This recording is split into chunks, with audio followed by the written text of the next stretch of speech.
Assalamualaikum warahmatullahi wabarakatuh.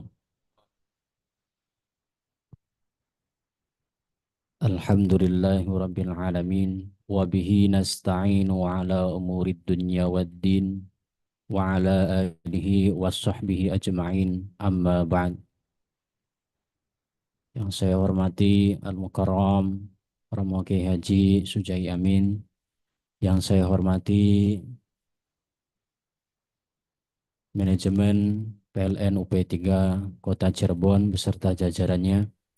Dan yang saya hormati seluruh jamaah baik yang secara offline hadir ataupun secara online via daring.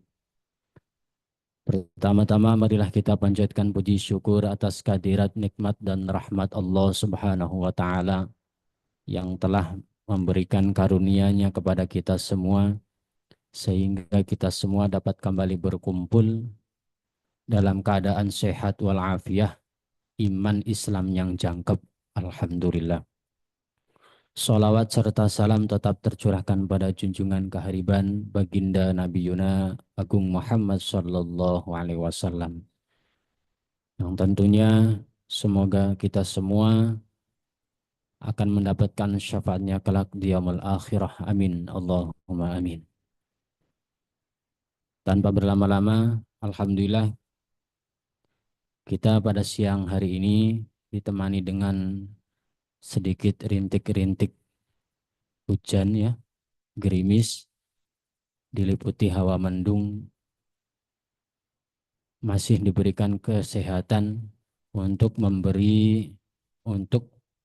mendengarkan kajian pada siang hari ini yang bertemakan tafsirul Quran masih pada surat Al-Fatihah yang nanti insya Allah akan dibawakan oleh beliau Romo Kiai Haji Sujai Amin dan dilanjut dengan sesi pertanyaan-pertanyaan. Kepada beliau waktu dan tempat kami persilakan.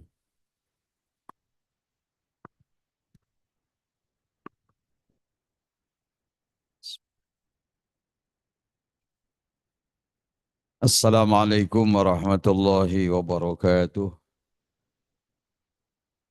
Alhamdulillah, alhamdulillahilladzi anzala al-Qur'ana tibyanan likulli syai' wa huda wa rahmatan wa busyra lil mu'minin.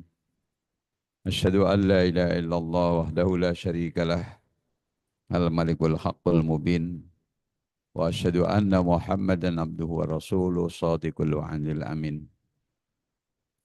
Allahumma fasalli wa sallim wa barik ala sayyidina wa habibina wa qurratu a'yunina Muhammadin wa ala alihi wa ashabihi wa azwajihi wa dhurriyyatihi ajma'in. Amma ba'du. Qala rabbi shrah li sadri wa yassir li amri wa hlul 'uqdatam min lisani yafqahu qawli. Amma ba'du. Al-mukarramun, seluruh manajemen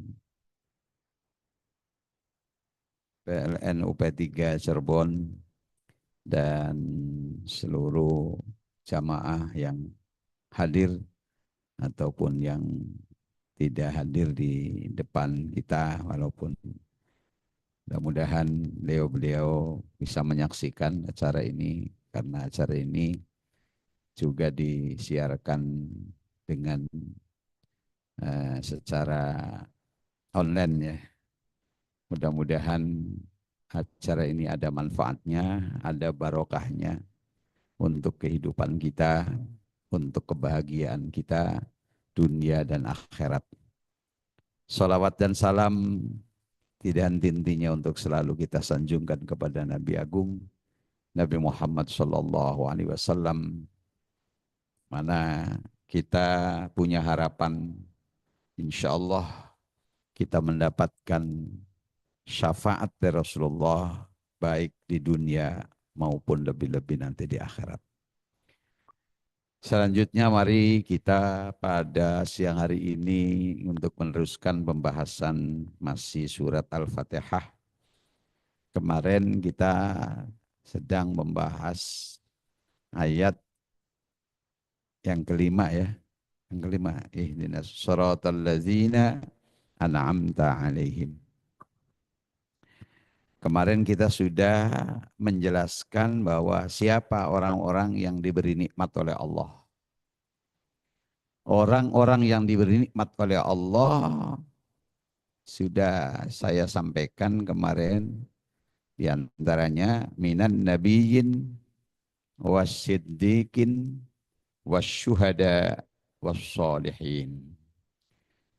Artinya apa? Orang-orang yang diberi nikmat oleh Allah yang dipastikan akan mendapatkan keselamatan. Dan 4 orang ini adalah orang-orang yang akan menjadi penghuni surga. Kemarin sudah saya uraikan yang pertama, minan nabiyin, kelompok yang utama adalah para nabi-nabi. Kemudian mari kita bahas yang kelompok yang kedua, wasiddiqin. Apa siddiq itu? Orang-orang yang jujur. Ini sangat penting. Rasulullah Shallallahu Alaihi Wasallam menjelaskan dalam sebuah hadis, alaikum bisidqi, fa inna sidqa yahdi ilal khair, wal khair yahdi ilal jannah. Jadi kanjeng Nabi. Wajib atas kalian untuk selalu jujur. Karena kejujuran itu akan menunjukkan pada kalian kepada kebaikan. Dan kebaikan itu akan memberikan petunjuk kepada kalian menuju ke surga Allah. Jadi luar biasa orang jujur itu. Di antara yang sudah terkenal, siapa itu? Orang yang jujur di antara sahabat Rasulullah. Di antaranya adalah Abu Bakar As-Siddiq. Maka Abu Bakar itu julukan. Jadi Abu Bakar ini julukan. Abu itu bapak. Bakar itu perawan. Bapaknya orang perawan. Karena Abu Bakar itu anaknya Siti Aisyah itu dinikah oleh Rasulullah. Wanita yang perawan. Jadi disebut Abu Bakar As-Siddiq, memang orang yang jujur. Orang yang dipercaya. Nah ini kejujuran Abu Bakar ini baik kepada Allah. Ini terutama kejujuran itu kepada Allah. Ketika manusia sudah jujur pada Allah, jujur pada dirinya sendiri, maka dipastikan apa yang diperintahkan oleh Allah itu akan diikuti. Bahkan Abu Bakar ini salah seorang sahabat yang ketika bersedekah itu bukan separuh, bukan sepertiga, bukan 2/3. Semua ketika Abu Bakar ini menyedekahkan. Luar biasa. Ketika itu ditanya oleh Rasulullah, "Loh Abu Bakar, kenapa seluruh hartamu kau berikan? Bagaimana keluargamu? Bagaimana anak-anakmu? Bagaimana istrimu?" Apa jawab Abu Bakar? "Aku punya Allah dan aku punya engkau ya Rasulullah." Masya Allah. Ini orang yang benar-benar percaya kepada Allah. Yakin kepada Allah. Makanya kebaikannya Abu Bakar ini sampai ada riwayat, seandainya imannya Abu Bakar ini ditimbang dengan semua imannya orang yang ada di dunia, itu masih berat imannya Abu Bakar. Satu. Ini hebatnya kejujuran. Makanya jaminannya itu adalah surga Allah Subhanahu wa ta'ala. Ya, jujur dalam segala hal karena manusia ini akan menghadapi hidup itu kadang-kadang di pekerjaan, kadang-kadang kita berhadapan dengan orang dan orang itu kadang-kadang membuat kita ini manusia kadang-kadang kehilangan kejujurannya. Sehingga ini ada sebuah pesan nanti Nabi kepada menantunya, wahai Ali, jujurlah kamu. Walaupun dengan jujurmu itu akan merugikan kehidupan duniamu, tetapi sesungguhnya akan memberi manfaat nanti di akhirat. Insya Allah kita cari orang jujur itu susah apa gampang? Ya, itu uang yang pada janji macam-macam kan. Ya, orang kadang-kadang untuk meraih kesenangan dunia, orang kadang-kadang tidak mau untuk jujur. Dan kata Rasulullah, wahai Ali, kamu jangan berdusta. Sekalipun dengan dustamu itu akan membawa keuntungan pada duniamu. Tetapi akan membawa kerusakan nanti di akhirat. Itu kata Nabi.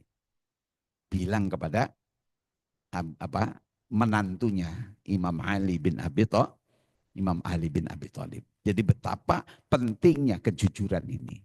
Makanya ini disebut oleh ayat tadi orang-orang yang telah mendapatkan kenikmatan dari Allah Subhanahu wa taala. Ini yang kedua. Kemudian yang ketiga, siapa orang yang mendapatkan nikmat dari Allah yang akan masuk dalam surga Allah? Wasyuhada. Orang-orang yang mati syahid. Jamak daripada syahid. Ya. Syuhada. Orang-orang yang benar-benar menyaksikan kebesaran Allah. Orang yang benar-benar menyaksikan keagungan Allah. Orang-orang yang benar-benar yakin dengan janjinya Allah. Syahid ini ada bermacam-macam syahid. Ada syahid dunia akhirat. Ada syahid dunia. Ada syahid akhirat. Jadi ada 3 macam syahid. Ada orang yang syahid dunia dan akhirat. Itu siapa? Orang-orang yang membela agama Allah. Sampai dia berani mengorbankan badannya. Merelakan tubuhnya. Sampai dia mati di jalan Allah, termasuk ya mudah-mudahan itu orang-orang yang ada di Palestina ini. Itu karena membela negerinya, karena membela kemuliaannya, martabat kedudukannya sebagai manusia. Mudah-mudahan itu termasuk syuhada Allah. Nah, ini namanya disebut syuhada. Kelihatannya orang mati syahid itu mati. Ya, ini keuntungannya orang beriman. Bahkan Allah Subhanahu wa taala dalam Al-Qur'an itu, janganlah kalian mengira bahwa orang-orang yang mati syahid itu adalah mati. Tetapi kata Allah, sesungguhnya mereka itu hidup. Yo, ini di sisi Allah Subhanahu wa taala. Itu jaminannya Allah. Sehingga ini ada riwayat cerita hadis ini tentang orang mati syahid. Ada suatu hari seorang sahabat melihat Rasulullah itu senyum-senyum sendiri. Ini enggak biasanya Rasulullah sendirian tapi kok senyum-senyum. Sehingga sahabat ini bertanya kepada Rasulullah, Ya Rasul, memangnya ada apa tadi? Engkau kok senyum-senyum? Apa kata Rasulullah? Ini tadi saya dikasih kabar oleh malaikat Jibril.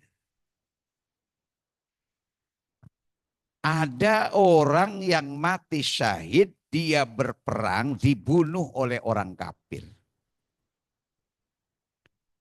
Setelah dia dibunuh oleh orang kafir ini, maka dia menjadi syuhada.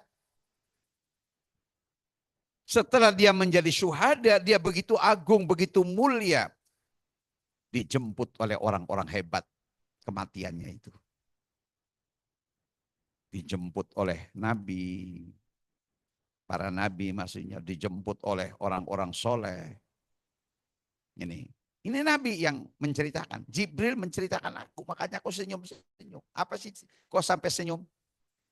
Orang yang mati syahid ini merasa terhormat. Padahal dia bukan ulama, padahal dia bukan ahli hadis, dia bukan orang yang hafal Quran, orang biasa. Tapi kok dengan mati syahid, dia mendapatkan kemuliaan. Sehingga orang yang mati syahid ini mengatakan, ya Allah, aku ini jadi begitu terhormat, jadi mulia, mati syahid. Karena gara-gara aku ini dibunuh oleh orang kafir. Orang ini bertanya, memohon kepada Allah, ya Allah, aku mohon kepadamu. Aku mohon dipertemukan dengan orang kafir itu, ya Allah, yang membunuh saya. Karena gara-gara dia membunuh saya, aku jadi mulia hidupnya. Masya Allah. Ini Nabi makanya senyum. Ini kok orang aneh. Kok ingin ketemu dengan orang yang membunuhnya. Dia ingin mengucapkan terima kasih. Gara-gara dia membunuhnya, aku jadi mulia hidupnya. Menjadi syuhada. Masya Allah. Apa itu jawaban Allah itu? Karena dia sudah menjadi orang mulia di sisi Allah. Tentu permohonannya itu dikabulkan oleh Allah. Akhirnya Allah memanggil malaikat. Malaikat itu. Kamu datangi orang kafir yang membunuh orang Islam tadi. Yang orang Islam itu menjadi syuhada. Kamu datangi, kamu ajarkan syahadat pada orang kafir itu. Diajarkan syahadat. Delala akhirnya orang kafir ini masuk Islam. Setelah masuk Islam, kemudian Allah memanggil malaikat Israel. Israel. Itu loh orang kafir yang telah membunuh orang Islam yang sampai jadi syahid, sekarang sudah masuk Islam. Nah, orang Islam yang dibunuh itu pengen ketemu sama orang. Sekarang sudah jadi Islam, maka kata Allah, Israel, cabutlah nyawanya orang itu agar dia bisa ketemu. Dicabutlah Pak, nyawanya orang itu. Akhirnya ditemukan. Begitu ditemukan, Masya Allah, rangkulan. Kata orang Islamnya yang dibunuh itu, terima kasih kamu telah membunuh aku. Sehingga aku ini telah menjadi orang yang terhormat sekarang ini. Masya Allah. Itu Pak. Lah orang kafirnya, jadi dia juga mengucap, saya juga terima kasih. Karena membunuhmu, aku akhirnya alhamdulillah dengan doamu. Aku ini masuk Islam dan aku sekarang ini mati dalam keadaan Islam. Jadi rangkul-rangkulan, bergembira keduanya. Makanya Nabi itu senyum-senyum. Ini kok lucu cerita itu. Yo ini Pak. Masya Allah. Jadi makanya itu orang yang mendapat nikmat dari Allah Subhanahu wa taala, asyuhada. Ini syahid yang pertama ini Pak, yang utama. Jadi dia mati dalam membela agama Allah. Tapi ada syahid akhirat.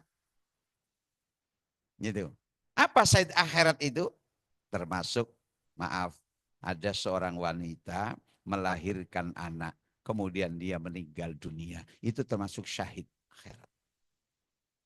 Karena wanita yang melahirkan anak itu, dia sama digolongkan dengan orang yang berjuang di jalan Allah. Ada orang yang mati mendadak. Orang sakit perut, tiba-tiba meninggal. Itu juga masuk syahid. Tapi syahid akhirat. Kalau tadi syahid dunia akhirat.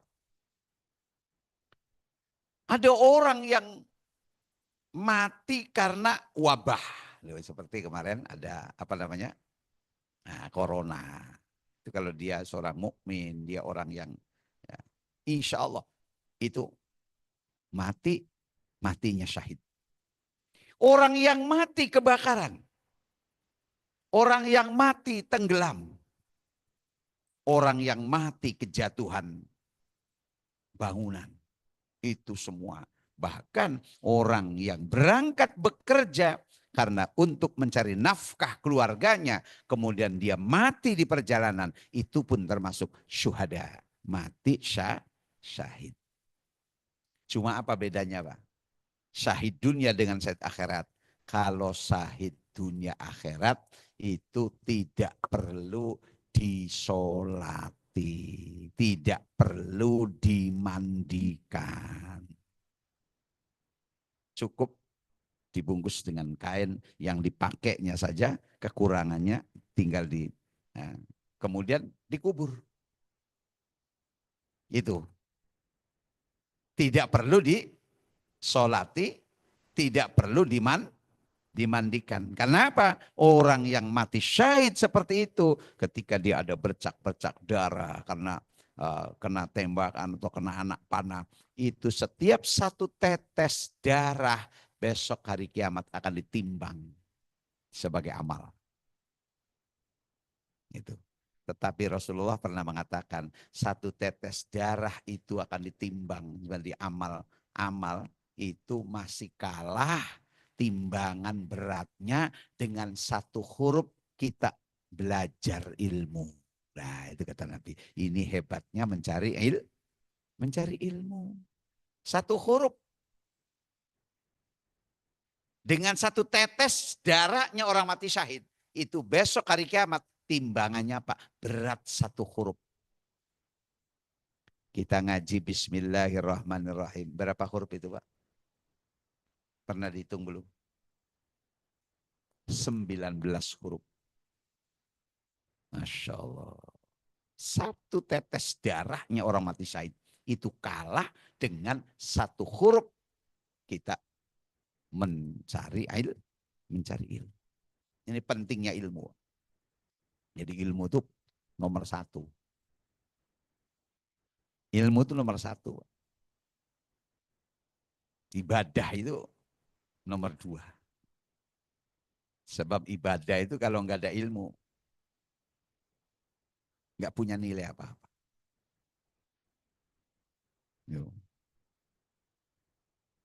Jadi makanya Islam ini diturunkan pertama kali Quran itu tentang ilmu, bukan tentang sholat dulu, bukan tentang puasa dulu. Ini pentingnya ilmu, pentingnya mencari ilmu.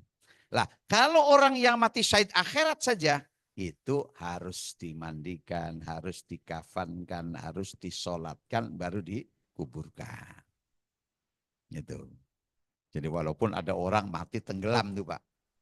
Kan orang tenggelam kan sudah kena air semua. Ya tetap harus dimandikan. Jangan kemudian, oh ini banyu. Nah, tetap harus dimandikan. Nah, itu bedanya ya antara syahid akhirat dunia akhirat dengan syahid akhirat saja. Lah ada syahid dunia saja.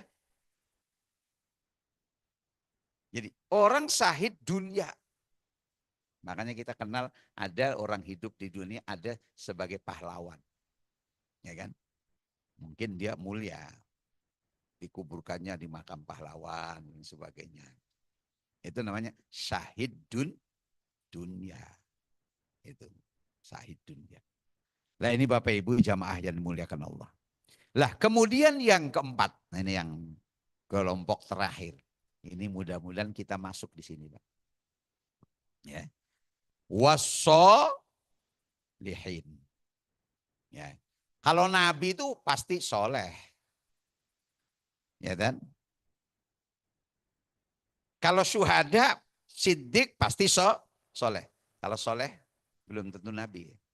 Kalau soleh belum tentu syuhada. Kalau soleh belum tentu siddiq. Ya. Minimal kita ini menjadi orang kelompok yang keempat ini, Pak. Wassolihin. Orang-orang yang soleh. Nah, orang soleh ini pangkatnya beda-beda. Ada yang benar-benar soleh, soleh imannya, soleh sholatnya, soleh puasanya, soleh apa baca Qur'annya, soleh sedekahnya, soleh keluarganya. Kan ada. Tapi ada orang yang soleh sholatnya, tapi puasanya belum soleh. Sholat di sholat tapi belum puasa. Ada orang yang soleh puasanya, tapi sholatnya belum soleh. Ada orang mau puasa Ramadan, tapi kalau sholat masih belum. Ada orang yang soleh sholatnya, ada orang yang soleh puasanya, tapi sedekahnya belum soleh. Sholatnya wekel, ngaji wekel, tapi masih medit. Ada enggak tuh? Loh ini ada. Berarti apa? Jadi soleh itu tingkatannya macam-macam. Bahkan ada, maaf, ada orang tuh nggak sholat tapi Islam dia, nggak sholat, nggak puasa, nggak sedekah, nggak baca Quran, cuma namanya saja sudah soleh. Jadi solehnya baru, nah namanya solihah tapi belum mau sholat. Yo. Namanya Pak Soleh tapi nggak mau ibadah. Lah itu. Lah, soleh secara mudah apa? Soleh itu orang yang memenuhi hak-haknya Allah dan hak-haknya manusia. Tapi kalau kita pengen soleh, yang benar-benar soleh, kita ini nggak ada zaman sekarang orang soleh. Sebab menurut ada sebagian ulama mengatakan mendefinisikan orang soleh itu orang yang seluruh hidupnya, seluruh waktunya hanya untuk ibadah kepada Allah. Ayo, siapa yang bisa? Nggak bisa. Tuh. Jadi makanya mudah-mudahan kita ya ada solehnya ya Pak ya. Walaupun belum sempurna, kita sudah iman ya kepada Allah, iman kepada Rasul, iman kepada malaikat, iman kepada kitab, iman kepada hari kiamat, iman kepada qada dan itu jadi istilahnya soleh minimalis paling tidak. Sholat ya sudah, ya walaupun sholatnya masih kadang-kadang punten kita ini sholat masih ingat dengan sandal kita. Kita kadang-kadang pernah nggak Pak sholat sampean sholat kebetulan baru sandalnya baru, harganya mahal lagi. Di bawah ke masjid, kemudian tersuruh Allahu Akbar. Ingat sandal pernah nggak? Aduh ini hilang beli ini, sandal hilang beli ini sandal. Loh itu Pak, kita. Masya Allah. Kadang-kadang kita ingat dengan barang-barang yang kita beli, barang-barang yang kita miliki. Ini kita. Tapi ya udah sholat, insya Allah masuk soleh. Karena penilaian yang paling utama itu bukan dari penilaian dari orang, tapi dari Allah Subhanahu wa Ta'ala. Yang penting itu kita nurut dulu, Pak. Ini yang penting nurut. Orang tuh ketika nurut berapapun nanti Allah kasih biji, itu urusannya Allah. Yang penting nurut. Kalau nurut itu walaupun masih salah, insya Allah Allah nggak marah. Satu contoh, saya ingin berikan sebuah contoh, Pak. Kita punya anak. Anak kita itu belum pernah masak. Karena kita mau pergi bersama istri kita bilang, istri kita bilang, nak kamu nanti masak nak ya. Supaya nanti bapak ibu pulang bisa makan. Anak ini sangat nurut. Iya Pak, iya Bu. Akhirnya anak ini belum pernah masak. Masak tuh Pak. Akhirnya nasinya yo nggak pas. Gawe sambele, terasi menteh. Uyahe ya ora pas. Tapi karena anak itu nurut, kita marah enggak Pak? Enggak. Tuh, karena nurut. Coba kita bilang sama anak kita. Ini bapak sama ibu mau pergi. Kamu di rumah masak ya. Enggak taunya. Anak kita bilang, enggak mau. Saya mau main dengan teman-teman. Ini kira-kira kita marah enggak? Awas kamu itu. Duh. Itu gambarannya. Ketika kita disuruh diperintah oleh Allah. Sholat. Kayak apapun sholat kita. Insya Allah. Allah tidak marah dengan kekurangan dan kesalahan kita. Karena kita sudah nurut. Ini yang paling penting. Suruh puasa, nurut. Walaupun puasa itu, yo ngarep-ngarep maghrib, puasa. Ya kan? Orang puasa tapi kok kelinganan ning panganan gitu. Ya, tapi puasa. Nurut itu. Ya, entah berapa nanti Allah nilainya, itu urusan Allah. Tapi nurut kita itu. Nah, oleh karena itu bagaimana agar manusia itu semangat, Pak? Bagaimana manusia itu juga pengen menjadi soleh? Banyak orang-orang hebat. Kalau kita cerita, banyak kan ulama-ulama kalau menceritakan orang-orang hebat tuh. Orang kok satu hari sampai bisa menghatamkan Quran sampai 2 kali seperti Imam Syafi'i. Itu kita kadang-kadang kalau mikir diri kita kayak percaya kan tidak? Iya apa enggak? Ya kan? Bahkan ada seorang ulama itu Imam Ahmad bin Hambal seluruh hidup selama hidup beliau pernah menghatamkan Quran 70.000 kali. Kita ini kadang-kadang, iya apa enggak? Ini kalau kita lihat ukuran kita. Tapi kalau kita perhatikan, Mbak. Saya ingin berikan contoh. Ada orang nggak bisa lari. Ketika satu saat dikejar oleh anjing, itu kira-kira lari nggak? Kenapa? Takut digigit anjing. Loh. Artinya bisa.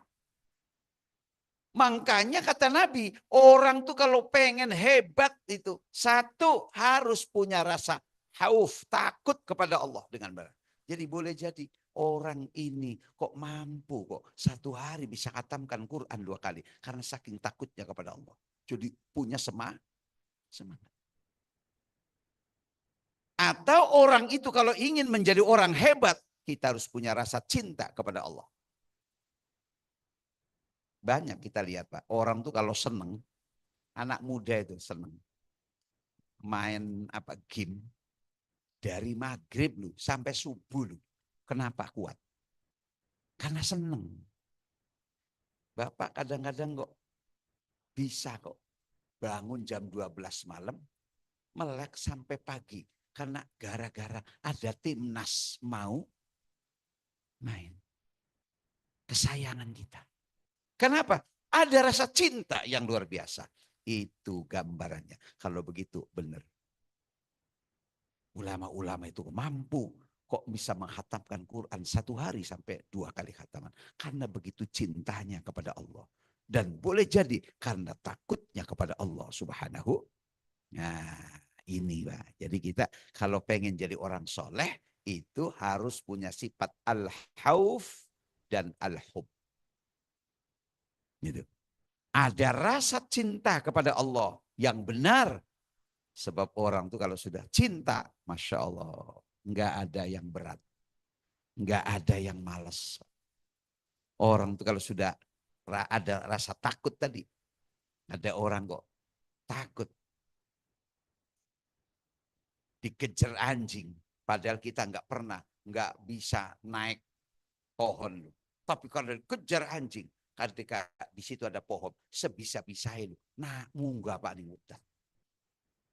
Duh, itu artinya apa? Karena kita takutnya digigit oleh anjing itu. Nah, apalagi orang takut dengan neraka Allah, dengan azab Allah, dan lain sebagainya. Makanya mudah-mudahan kita masuk dalam kelompok yang keempat ini, Pak. Wassolihin. Kita menjadi orang-orang yang soleh. Kita memenuhi hak kita kepada Allah. Kata Allah sholat, sholat. Kata Allah. Kita sebisa mungkin. Karena Allah sendiri mengatakan, la yukallifullahu nafsan illa wus'aha. Sesungguhnya Allah tidak memaksa kecuali menurut ukuran kemampuan kita. Makanya dalam Quran sendiri ada ayat, wattaqullaha mastata'tum. Takutlah kamu kepada Allah menurut ukuran kemampuan kalian masing-masing. Nah, makanya takwa kita ini enggak sama, Pak. Takwanya kita diukur dengan takwanya para sahabat. Ya enggak, Pak. Enggak bisa. Duh. Tapi ukuran kita, mudah-mudahan kita ini sudah dikatakan orang takwa kepada Allah. Kenapa? Kita hutanya takut sama Allah. Ketika disuruh sholat, mau kita melaksanakannya. Itu salah satu ciri ketakwaan. Alladzina yu'minuna. Nanti kita akan ketemu dengan ayat-ayat lain tentang bagaimana ciri-ciri orang yang takwa kepada Allah Subhanahu wa taala. Nah, jadi sekali lagi mudah-mudahan kita termasuk kelompok orang-orang yang akan masuk ke dalam surga Allah. 4 kelompok, minan nabiyyin wassiddiqin wasyuhada wassolihin. Itulah disebut wa hasuna ulaika rafiqa. Ini 4 kelompok ini sebaik-baik teman kita nanti di surganya Allah Subhanahu wa taala. Demikian, mudah-mudahan ada manfaat, ada barokahnya. Amin ya rabbal alamin. Langsung ada pertanyaan.